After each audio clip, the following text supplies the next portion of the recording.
तृप्ति ही नहीं मिलती है, शरीर को स्वास्थ्य भी मिलता है, शरीर को ऊर्जा भी मिलता है और शरीर को खून भी मिलता है और शरीर स्वस्थ रहता है।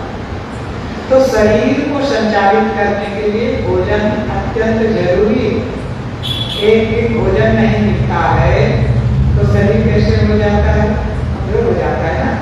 एक दिन उपवास रखते, जिसको उपवास रखने का अभ्यास होता है उसको तो उतना ज्यादा फर्क नहीं पड़ता, लेकिन जिनको उपवास रखने का अभ्यास नहीं होता है तो एक दिन में ही परेशान हो जाता है। इसलिए शरीर के लिए भोजन जरूरी है और आत्मा मन के लिए भजन जरूरी है। लेकिन ये दुर्भाग्य की बात है, आदमी एक बार नहीं, दो बार नहीं, तीन बार शरीर को चलाने के लिए ऊर्जा देता है, भोजन देता है।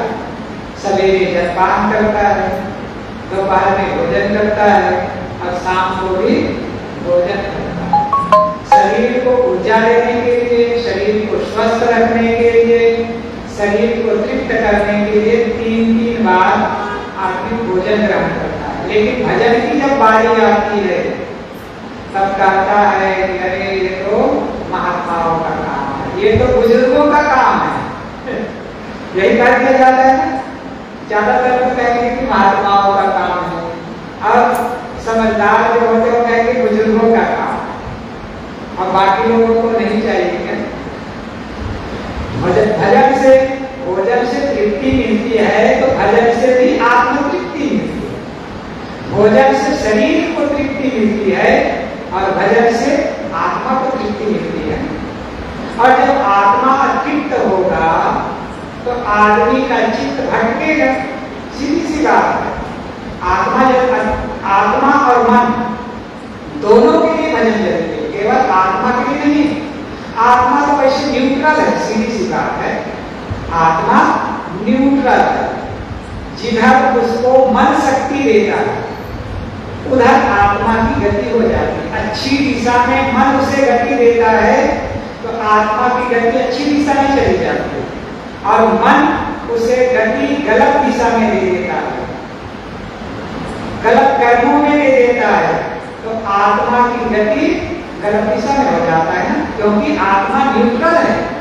उसको गति देने का काम, उसको किसी मार्ग में लगाने का काम, शक्ति देने का काम, टोटल काम मन का होता है।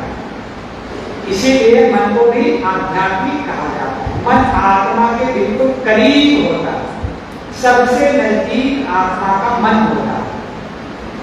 जैसे किसी आदमी का पीए होता है ना, पीए पर्सनल असिस्टेंट होता है, तो जो कोई बड़े व्यक्ति होते हैं, एमएलए एमपी होते हैं या फिर पीएम होते हैं, सीएम होते हैं, उनके एक पीए होता है। तो जो काम सीएम पीएम या फिर एमएलए एमपी कराना चाहते हैं वो पीए के द्वारा कराया जाता है। पीए पर्सनल असिस्टेंट उसके हर काम को देखता है, उसकी हर बात को जानता है, उनके फंड और उनके कार्य व्यवहार को सब कुछ पीए जानता है। उसी के निर्देश पर वो एमएलए एमपी गतिविधि करता है, सभा सोसाइटी करता है। ठीक वैसे ही आत्मा का पीए कौन है? मन। आत्मा का पीए मन है। मन के अनुसार से ही आत्मा गति करता है, सबको अनुभव हो रहा है। जैसा मन कहता है वैसा आत्मा करता है। इसलिए कबीर साहब ने कहा है, तन राता मन जात है, मन राता तन जाए, तन मन एक होए रहे, तब हंस कबीर कहाए। कबीर साहब बिल्कुल साफ साफ कर देते हैं, तन राता मन जात है। जहां मन आसक्त होता है वहां शरीर को ले जाता है, और जहां शरीर आसक्त होता है वहां मन को ले जाता है आत्मा के साथ, क्योंकि वो वहां लगाव रखता है। कौन लगाव रखता है? मन लगाव रखता है। तो मैं कह रहा था कि आत्मा न्यूट्रल है, इसको गति देने वाला मन होता है, और मन को ठीक रखने के लिए भजन चाहिए। आत्मा तो स्वयं ठीक है, ना वो बिगड़ा है और ना ही उसे सुधारा जा सकता है, क्योंकि उसमें बिगाड़ की संभावना नहीं है और न ही बनने की संभावना है, क्योंकि वो क्या है, विकारी नहीं है। विकारी का मतलब समझते हैं ना, बदलने वाला, बिगड़ने वाला, नष्ट होने वाला आत्मा नहीं है। आत्मा एक रस होता है, जैसे है वैसे रहता है, उसमें कोई परिवर्तन नहीं होता।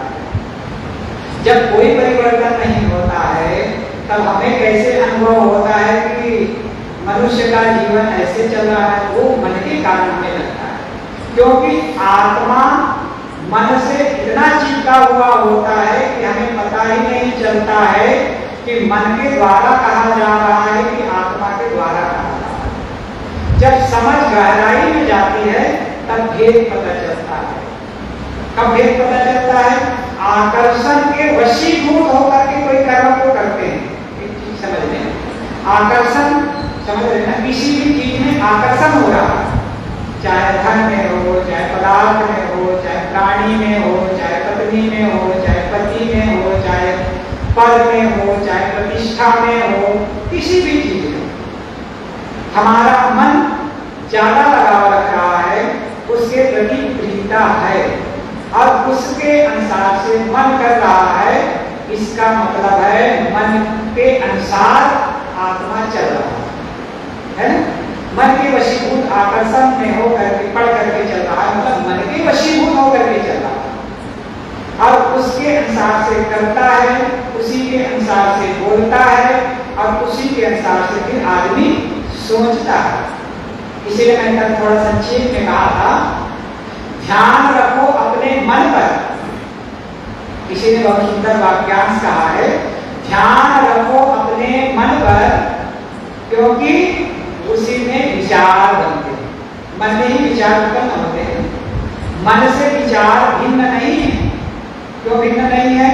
मन में जो संस्कार भरे होते हैं, जो हम देखे होते हैं, जो हम सुने होते हैं, जो कुछ भी हम जानते हैं या जो कुछ भी हम ग्रहण किए होते हैं, उन सबके संस्कार हमारे अंतःकरण में, हमारे मन में भरा होता है और वही समय से विचारों के रूप में निकलते रहते हैं। जैसे जलाशय होता है, तालाब होता है या समुद्र होता है, तो समुद्र में, जलाशय में, तालाब में तरंग उठती रहती है, उठती है ना तरंग, लहर।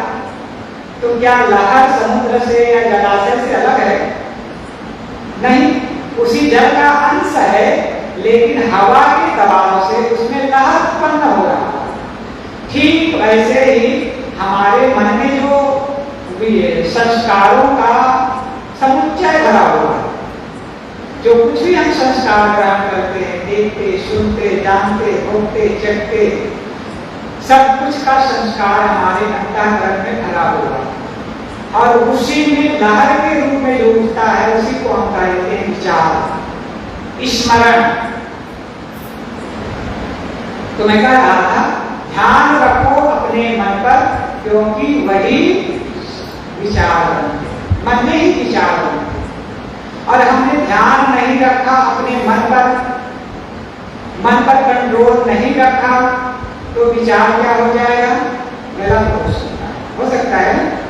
यदि हमारी सावधानी है, हमारा कंट्रोल मन पर है, तो मन में अच्छे विचार आएंगे। इसीलिए मन पर निगरानी रखना, इसलिए गुरु जी कहा करते थे, सावधानी ही साधना।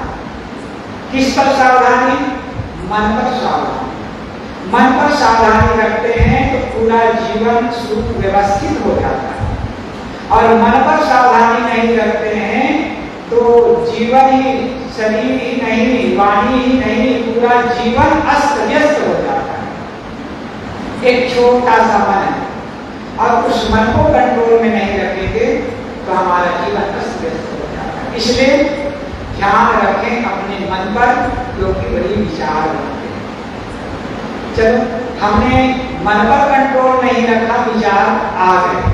अभी विचार सूक्ष्म है, विचार को कोई दूसरा जान नहीं सकता है, हमारे अंतःकरण में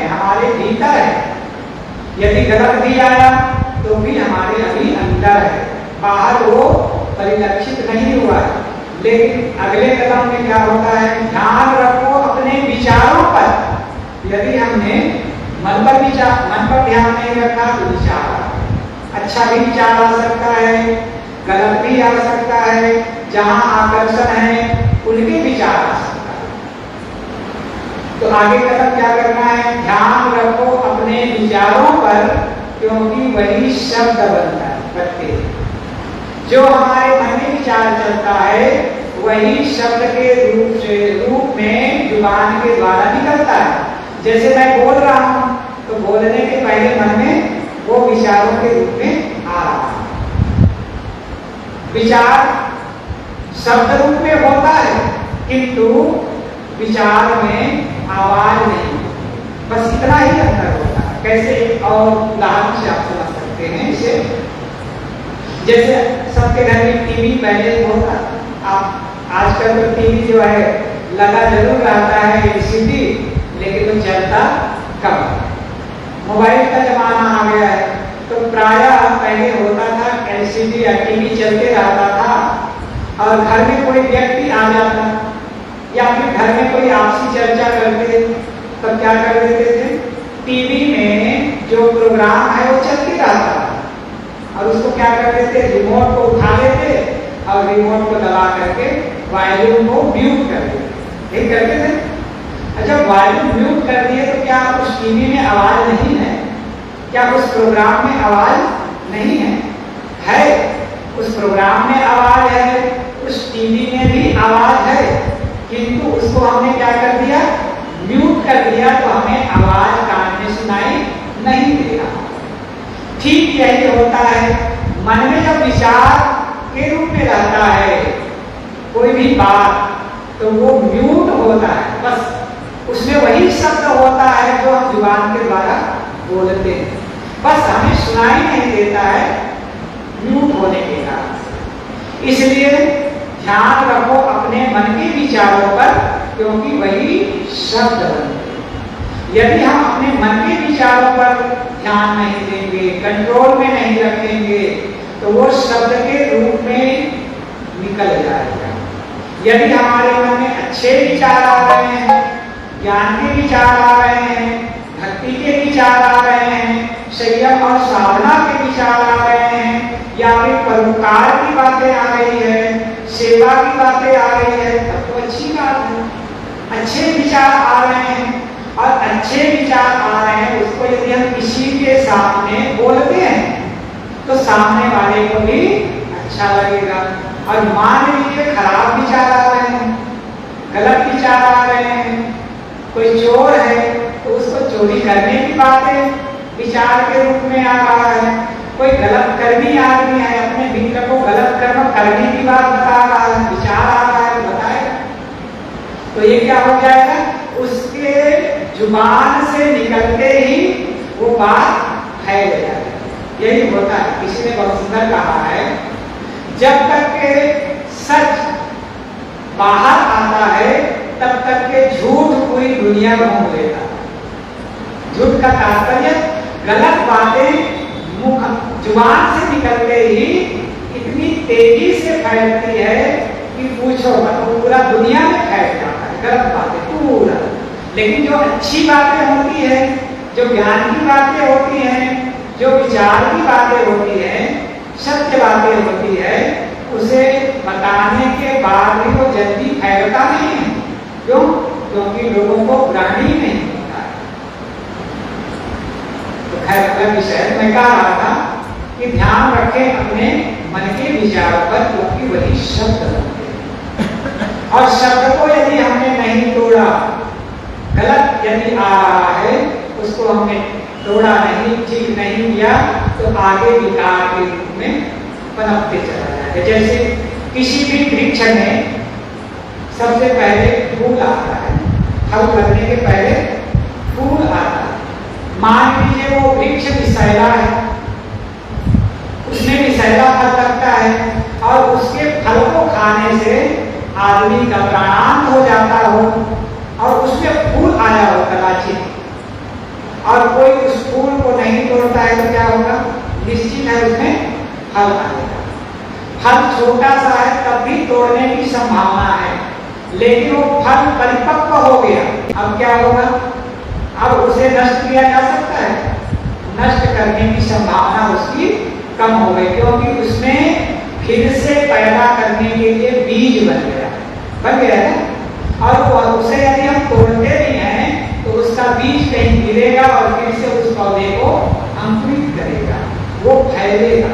ठीक यही होता है, हमारे मन में गलत विचारों का क्रम चल जाता है, गलत विचारों का क्रम चल जाता है और वो फूल के रूप में होता है। यदि हमने मन के विचारों को तोड़ दिया तो फल नहीं आएगा। यदि मन के विचारों को भी नहीं तोड़ पाए, शब्द के रूप में आ गया तो फल आएगा। फल अभी अपरिपक्व है। कहने वाला आगे कहता है, ध्यान रखो अपने शब्दों पर, क्योंकि वही स्वभाव बनता है। और गहराई में चला गया।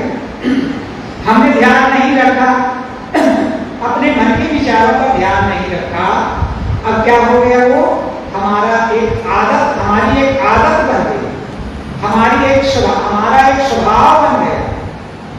जैसा हम बोलते हैं वही उसी रूप में हम पहचाने जाते हैं, उसी रूप में हमारी पहचान होने लगती है। एक कहना चाहिए स्वभाव आदत के रूप में आ गया, और स्वभाव आदत के रूप में जब आ जाता है तो उस आदत को निकालना फिर आदमी को कठिन हो जाता है। किसी भी चीज की आदत हो, स्वभावगत हो गया, उस स्वभाव को मिटाना बहुत कठिन होता है। चाहे बीड़ी पीने की आदत हो, शराब पीने की आदत हो, या फिर गांजा भांग खाने पीने की आदत हो, या फिर गाली देने की आदत हो। कल साहब नहीं बता रहे थे, गाली देने की कहानी बता रहे थे, घटना बता रहे थे, वो भी एक आदत ही है, जुबान के द्वारा निकल रहा है। अब आदत लग गई, फिर आदत से आदमी मजबूर हो जाता है। कहता भी है, इतनी आदत लग गई है कि मैं मजबूर हो गया हूँ, छोड़ना तो चाहता हूँ, त्यागना तो चाहता हूँ, लेकिन मन नहीं मानता। एक कहता है ना आदमी, मन नहीं मानता है, छोड़ना चाहता हूँ, त्यागना चाहता हूँ, लेकिन मुझे मजबूर कर देता है। क्या मजबूर कर देता है?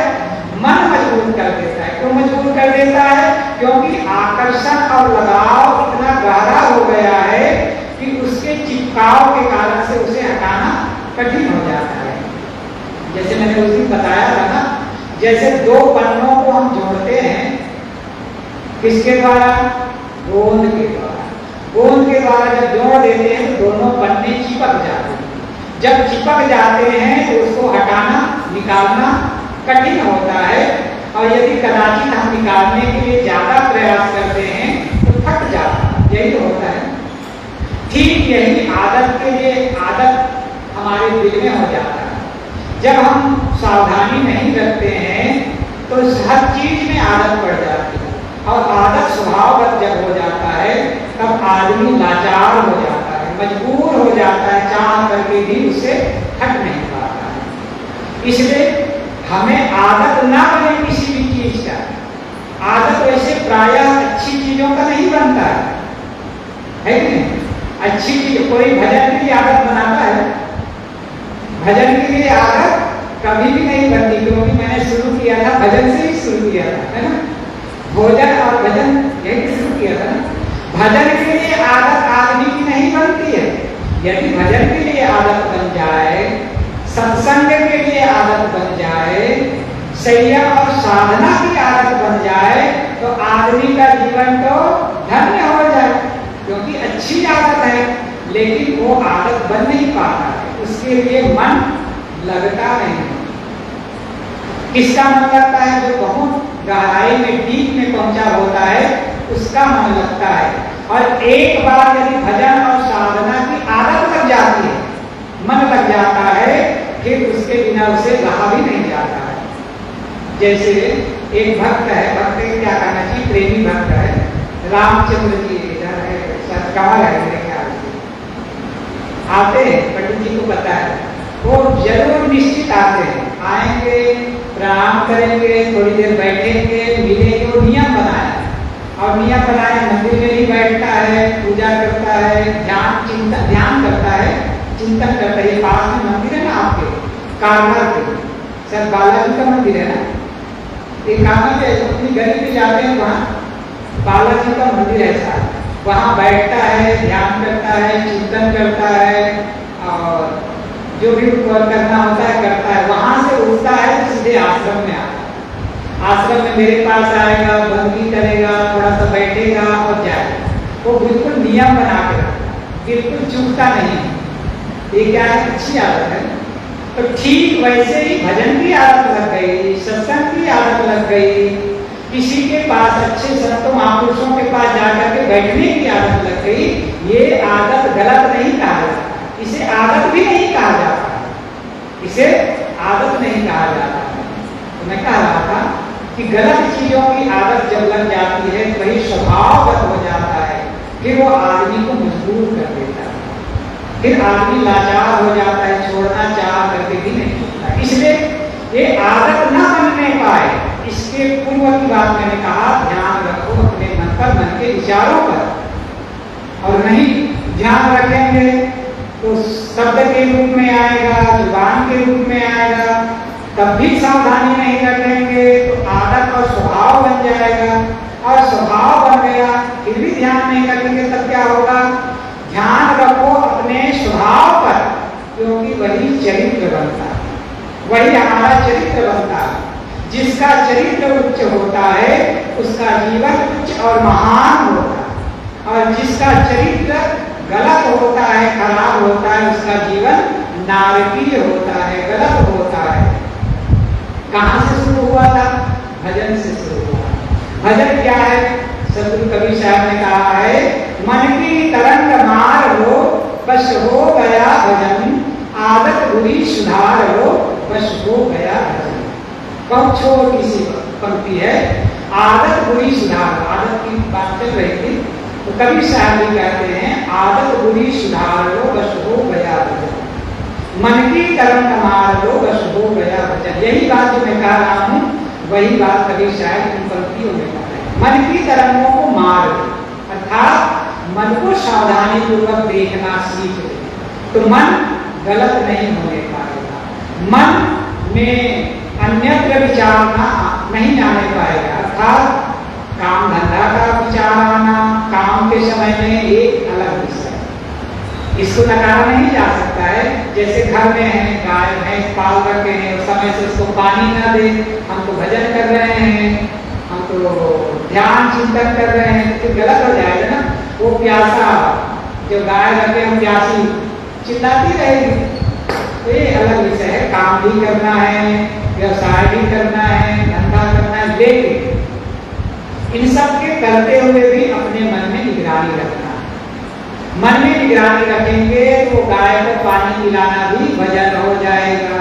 कल भी मैंने कहा था, गाय को पानी पिलाना भी भजन हो जाएगा। यदि हमारा चित्त स्थिर है, हमारा चित्त ज्ञान में लगा हुआ है, तो गाय को पानी पिलाना भी भजन है। क्योंकि क्यों प्रश्न होता है ना, क्यों भजन होगा वो, क्योंकि गाय के अंदर में भी परमात्मा का वास है कि नहीं। गाय के अंदर में वही आत्मा है, वैसे ही आत्मा है जैसे आत्मा हमारी है। और जिस आत्मा को हम परमात्मा रूप करते हैं, भगवान रूप करते हैं, वैसी आत्मा उसके अंदर है, वो भी परमात्मा हो गया, वो भी भगवान रूप हो गया। और उसको पानी पिला रहे हैं, इसका मतलब पूजा कर रहे हैं, सीधी सी बात, भजन हो गया ना। कितना सरल है भजन करना, सरल भी है, कठिन। सरल तब हो जाता है जब मन पर निगरानी रखते हैं, तो बिल्कुल सरल होता है। और मन पर निगरानी नहीं रखते हैं तो बहुत कठिन हो जाता है भजन करना। मन इतना चंचल है, इतना चंचल है, एक क्षण स्थिर नहीं होता। क्यों नहीं होता है, इसका भी कारण है, 2 मिनट में समाप्त होगा। इसका कारण है, आप लोग गीता भी पढ़े होंगे या सुने होंगे, तो अर्जुन को श्री कृष्ण कहते हैं कि अपने मन को स्थिर करो, शांत करो, दृढ़ करो, तब तुम उच्च स्थिति को प्राप्त करो। इस प्रकार से कृष्ण अर्जुन को कहते हैं। तब अर्जुन क्या कहता है? अर्जुन कहता है मन तो बहुत बलदृढ़ है, अर्थात बहुत बलवान है, सुदुष्कर है, इसको वश में करना कठिन होता है। अब इसे मैं वश में कैसे करूं? श्री कृष्ण से अर्जुन फिर पूछते। तब श्री कृष्ण महाराज कहते हैं अभ्यासेन तु कौन्ते वैराग्येन च गृह्यते। दो चीजें कहते हैं। अभ्यासेन तु कौन्ते, एक कौन्ते है अर्जुन, अभ्यास करो। इसका अभ्यास करो, मन को देखने का अभ्यास करो, मन को शांत करने का अभ्यास करो, मन में जो विचार उठ रहे हैं उसको कंट्रोल करने का अभ्यास करो रोज। और दूसरा काम क्या करो? वैराग्य चक्री, जो विचार आते हैं, जो बातें आती है, जो संस्कार आता है, उन सब के प्रति उदासीनता का भाव। वैराग्य का मतलब होता है उदासीनता का भाव। जिनमें राग होता है, जिन प्राणी पदार्थों में आकर्षण होता है, उसके प्रति उदासीनता का भाव लाना वैराग्य कहलाता है। कपड़ा बदलना एक अलग परिवेश है, मन में उदासीनता का भाव लाना वैराग्य कहलाता है। मन कब शांत होगा? मन कब अपने कंट्रोल में आएगा? रोज रोज उसको अभ्यास करना पड़ेगा रोकने के लिए, अचानक नहीं होता। उसी प्रक्रिया को ध्यान कहा जाता है। उसी प्रक्रिया को ध्यान कहा जाता है। जब ध्यान में बैठते हैं तो करते हैं कि मन को देखते हैं। मन को देखने का तात्पर्य मन के विचारों को देखते हैं और मन के विचारों को शांत करते जाते हैं। और जब मन शांत हो जाता है उसी को कहा जाता है ध्यान। ध्यानम निर्विष्यम मनः। ये सांख्य दर्शन में महर्षि कपिल ने कहा है। उनसे पूछा गया कि ध्यान हम किसे कहें? तो महर्षि कपिल कहते हैं ध्यान निर्विष्यम मनः। मन का निर्विषय हो जाना, मन का शांत हो जाना ही ध्यान। और वही भजन है, वही साधना। दोनों तीनों अलग नहीं है। तो मैंने शुरू किया था भजन और भोजन। भोजन तो हम 3 बार करते हैं, लेकिन भजन की जब देरियां आती है तब एक बार भी बैठना कठिन हो जाता है। कठिन इसलिए हो जाता है क्योंकि हम अभ्यास नहीं करते। इसलिए यदि जानते समझते हैं तो 5 मिनट ही सही, 7 मिनट ही सही अभ्यास करने का काम करें तो धीरे धीरे धीरे धीरे हमारा मन, आपका मन एकाग्र होगा, शांत होगा और मन आपके वश में होगा।